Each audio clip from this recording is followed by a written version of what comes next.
Yes, I'm afraid it's true, and I'm really sorry. After 13 years of making wheeler dealers, I'm now going to be leaving the show. For 13 years, Edd China was the calm, towering presence who brought broken-down cars back to life on wheeler dealers.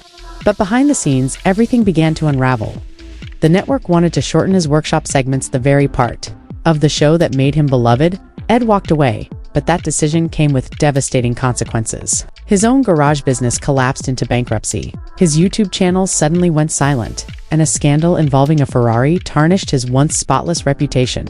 To make matters worse, his co-host Mike Brewer claimed that Edd had done very bad things. The real story is tangled in money, ego, and a 37-second video that permanently altered how fans saw their favorite mechanic.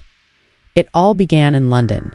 On May 9, 1971, when Edward John China was born. No one could have predicted that this unusually tall, endlessly curious boy would one day become one of television's most respected mechanics. His childhood was far from typical.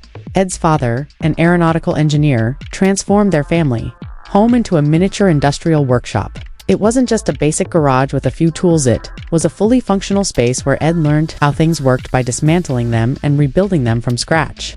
While other children played video games, Edd could spend up to 12 hours a day experimenting with electrical systems and mechanical components. He didn't simply tinker, he studied, tested, and rebuilt until each project was flawless. From an early age, Edd displayed a relentless drive for perfection. If something worked, that wasn't enough, it had to work perfectly. His father kept challenging him with increasingly complex projects, and soon the boy who once fixed toys was building advanced machines with moving parts and working electronics anyone could understand. School life, however, was not as smooth. Edd attended King Edward's School in Surrey, a prestigious boarding school filled with wealthy students who cared more about rugby and fitting in than about engineering. At 6 feet 7 inches tall, Edd stood out immediately, not just for his height, but for his disinterest in popularity in sports. While his classmates socialized, Edd spent his free time sketching machine designs and mentally solving engineering problems. His focus on his own passions made him different, and in that environment, different often meant lonely. But that isolation also pushed him to trust his instincts, a trait that would serve him well for the rest of his career. By the time he graduated, in 1989, Edd had made a personal commitment he would never trade precision for popularity. He carried that mindset into London's South Bank University, where he enrolled in the Engineering Product Design program. This course combined creative thinking with scientific application, perfectly suiting his abilities. His professors quickly recognized his rare talent. Not only could he build with exceptional skill, but he could also explain his methods in plain language, a skill that would one day attract millions of viewers. While most students managed a handful of projects, Edd was overseeing 35 car builds at once. 35 while also converting a double-decker bus into his personal home. This bus wasn't just a quirky living arrangement. It was fully wired, heated, and plumbed, providing space for both work and relaxation. On campus, it became something of a legend. And then came the invention that changed everything: the Casual Lafa. This was no ordinary sofa, it was a motorized, fully road-legal vehicle built to help fund an expedition to Belize. Powered by a mini 1,275cc petrol engine and an automatic gearbox, with controls hidden in the armrests and removable washable covers, it could reach an incredible 87 miles per hour. In 1998, it broke the Guinness World Record for the fastest piece of furniture at Goodwood. More importantly, it proved that Edd's unconventional ideas could deliver extraordinary results. Behind the scenes, Edd had a quiet but strong support system. His father's early engineering lessons laid the foundation for his skills. His wife, Imogen, managed the business side of many projects, and his father-in-law, who had worked as the stunt director for the Italian Job, taught him how to merge mechanical work with visual storytelling. For Edd, it was never just about building vehicles. It was about creating a connection between the audience and the machines. Edd didn't enter television with a grand plan or industry connections. He simply showed up looking for any opportunity in the film world. In 1994, he landed an unusual job hammering a battered Rover for the sitcom Father Ted. He spent a week making the car look perfectly old and miserable for a church raffle scene. It was messy, unglamorous work, but Edd loved it.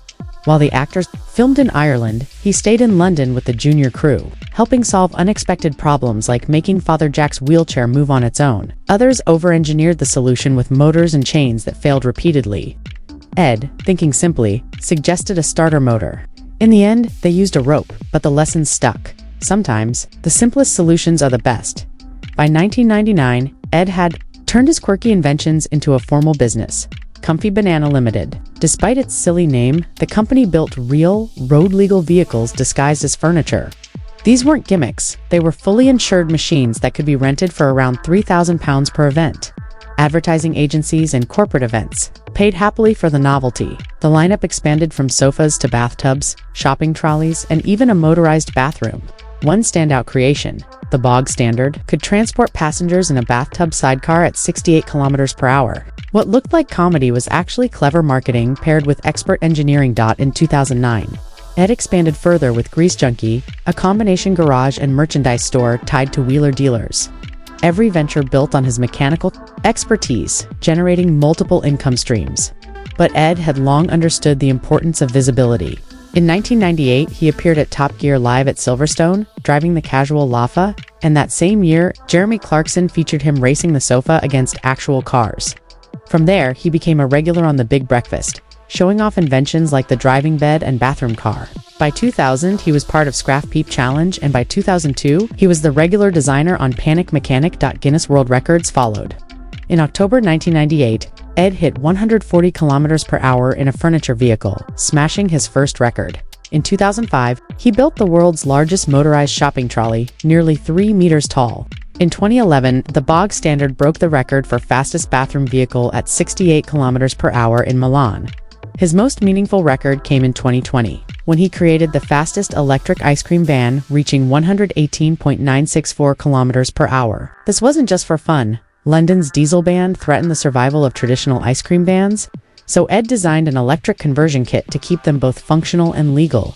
Every invention, TV appearance, and record was part of a larger business plan. Companies hired his creations, TV gave him exposure, YouTube brought fans, and merchandise and consulting rounded out his income. In 2003, Discovery Channel saw his potential and paired him with Mike Brewer four-wheeler dealers. Mike was the fast-talking dealer who could buy low and sell high. Edd was the calm, methodical mechanic who could explain every step of a restoration. The show's format was simple: buy, restore, sell, but Edd's workshop segments became the heart of the series. His ability to break down complicated repairs into engaging lessons made him the true star. Behind the friendly banter, tension grew. Mike wanted quick turnarounds and entertainment. Edd insisted on detailed explanations and quality work. Off-screen, they were close. Mike even named Edd the godfather of his child, but creative differences lingered. As Wheeler Dealers grew into a global hit, airing in 220 territories with over 200 million viewers, the pressure increased. The network wanted faster, simpler episodes with less workshop time.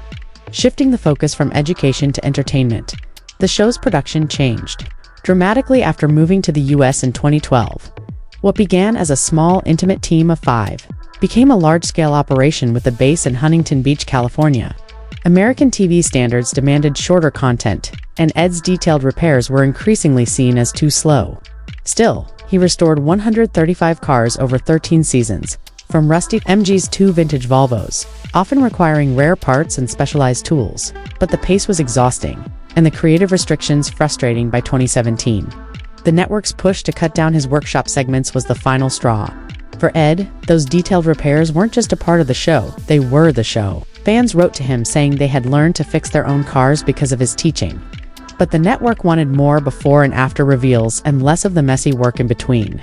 Edd refused to compromise and decided to leave. At the same time, his real-life garage, Grease Junkie, was failing. But by 2016, the business collapsed into liquidation. Without it, the show lost a reliable workshop base, forcing more changes to production. Viewers still saw Edd smiling on screen, but behind the scenes, one of his biggest ventures had fallen apart.